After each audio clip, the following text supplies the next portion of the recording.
السلام علیکم دوستو، آج میں آپ کے لیے لے کے آئی ہوں ایک ایسی کہانی۔ وہ اپنے پسندیدہ چینل کے پروگرام کے میزبان کے بارے میں جاننا چاہتا تھا، مگر چینل 102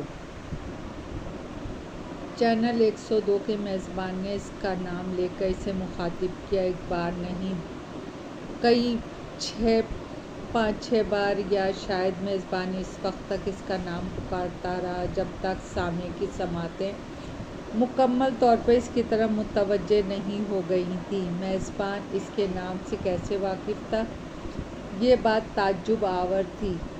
سامع تو کبھی اس میزبان سے ملا بھی نہیں تھا، بلکہ آج سے پہلے اس کی سرچ میں یہ چینل نہیں آیا تھا، اور نہ ہی اس میزبان آواز کسی شناسائی کی تھی۔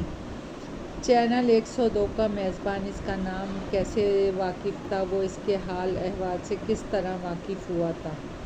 اور پھر میزبان کا ایک بار نہیں، بار بار اسے مخاطب کرنا دل و دماغ کے لیے انتہائی حیرت انگیز تھا کہ عقل بھی حیرانی کے چنگل میں بھٹکنے لگی تھی۔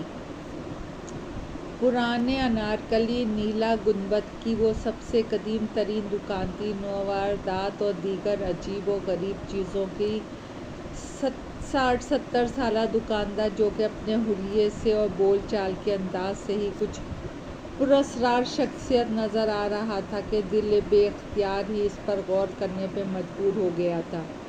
اس دکاندار سے دسمبر کی انتہائی برفیلی شام میں ملاقات اتفاقی سی تھی۔ وہ انارکلی شام اس کی دکان پہ جانے کے لیے نہیں گیا تھا۔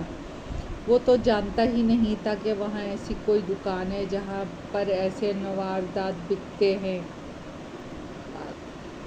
وہ تو انارکلی اس لیے گیا تھا کہ موسم سرما کے لیے کچھ کپڑے خریدے۔ اس روز جب وہ دوران خریداری، آسمان کو سیاہ بادلوں نے ڈھانپ لیا تھا۔ بارش کے واضح آثار تھے۔ اس کی کوشش تھی کہ جو بھی خریدنا ہے جلدی خریدے اور بارش ہونے سے پہلے اپنی گاڑی تک پہنچ جائے، مگر ایک دم سے ہونے والی طوفانی بارش نے اس کو اپنی سوچ پر عملی جامہ پہنانے کی مہلت ہی نہ دی۔ انسان اکثر سوچتا کچھ ہے مگر ہوتا کچھ اور ہے، اور یہی نظام کائنات ہے۔ بارش ایسی موسلا دھار تھی کہ اسے گاڑی تک پہنچنا تو دور کی بات، وہ 2-4 دکانیں چھوڑ کر اتنا بھی راستہ طے نہیں کر پایا کہ خود کو بھیگنے سے بچا لیتا۔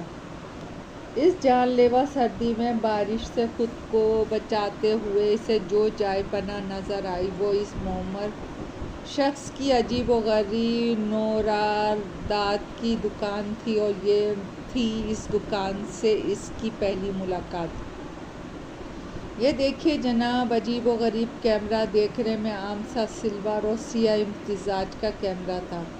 اس کیمرے کی خاص بات یہ ہے کہ یہ تصویر تو بلیک اینڈ وائٹ لیتا ہے، مگر جب اس تصویر کا پرنٹ نکلتا ہے تو رنگین ہوتا ہے۔ ایک عام اور سادے سے کیمرے کی یہ خصوصیت ماننے سے دل انکاری تھا۔ یقین نہیں آیا تو ایک تصویر کھینچ کے تجربہ کر لیجیے جناب۔ باہر طوفانی بارش کا سلسلہ ابھی جاری تھا۔ ناچار اسے ابھی اس دکان میں کچھ دیر اور ٹھہرنا تھا۔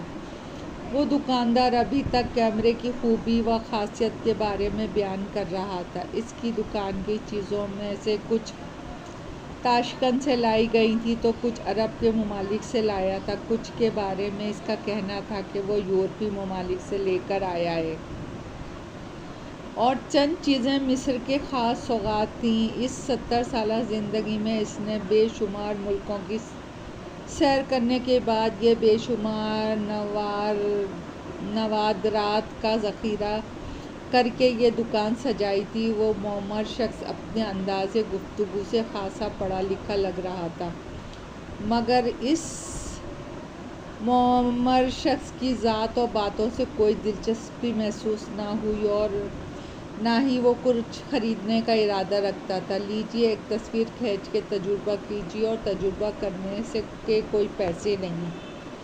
موسلا دھار بارش کی طرح ایک نگاہ ڈالنے کے بعد اس نے نہ چاہتے ہوئے محض دکاندار کے اصرار پہ ایک تصویر کھینچی تھی۔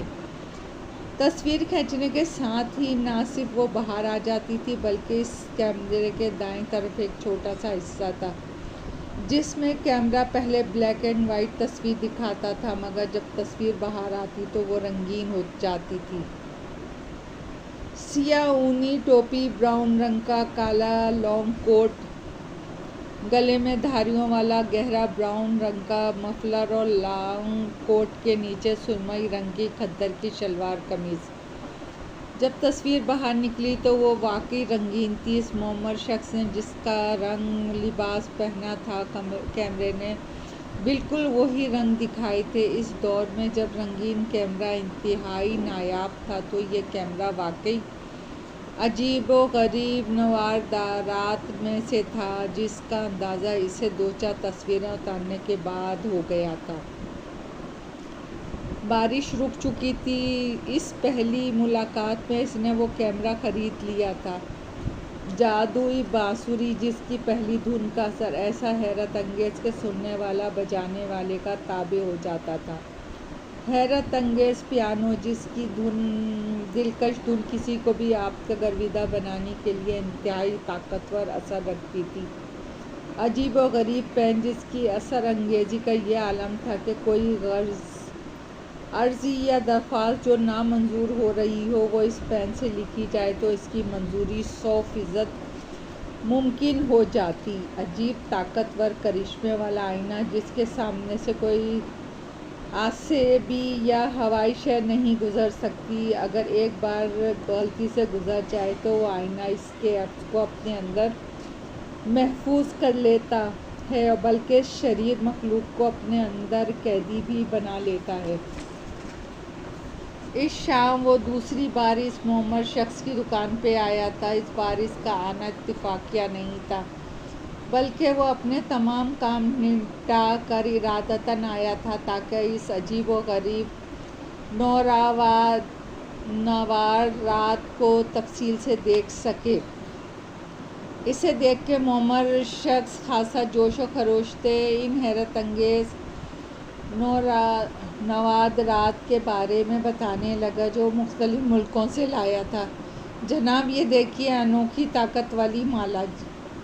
جناب، شاید اس معمر دکاندار کا تکیہ کلام تھا۔ وہ اس انداز میں الفاظ ادا کرتا کہ گاہک کو پہلے ہی ملاقات میں متاثر کرنے کے لیے الفاظ جناب ہی کافی تھا۔ جھریوں زدہ ہاتھوں میں پکڑی سفید چمکدار موتیوں کی وہ مالا انتہائی خوبصورت تھی۔ اس مالا کی ایک خاصیت تھی کہ اگر وہ روٹھی ہوئی محبوبہ پہ یہ مالا ایک بار پہن لے تو اس کی نہ صرف ناراضگی کافور ہو جائے گی بلکہ وہ پہلے سے بھی زیادہ شدتوں سے آپ کو چاہنے لگے گی۔ یہ مالا مصر کی ایک ملکہ کی تھی جسے اس کے محبوب نے تحفے میں سے دی تھی۔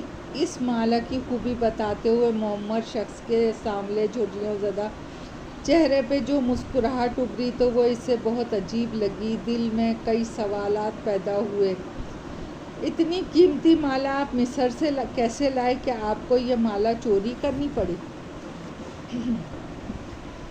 اگر چرائی تھی تو اس ملکہ کی روح نے آپ کو تنگ نہیں کیا؟ وہ مصر کی پراسرار سرزمین کے متعلق کافی باتیں جانتا تھا کیونکہ اس حوالے سے اس کا مطالعہ عمیق تھا۔ جناب، آپ کو یہ انوکھی مالا خریدنی ہے تو خریدیں، غیر ضروری سوالات کر کے میرا اور اپنا وقت ضائع مت کریں۔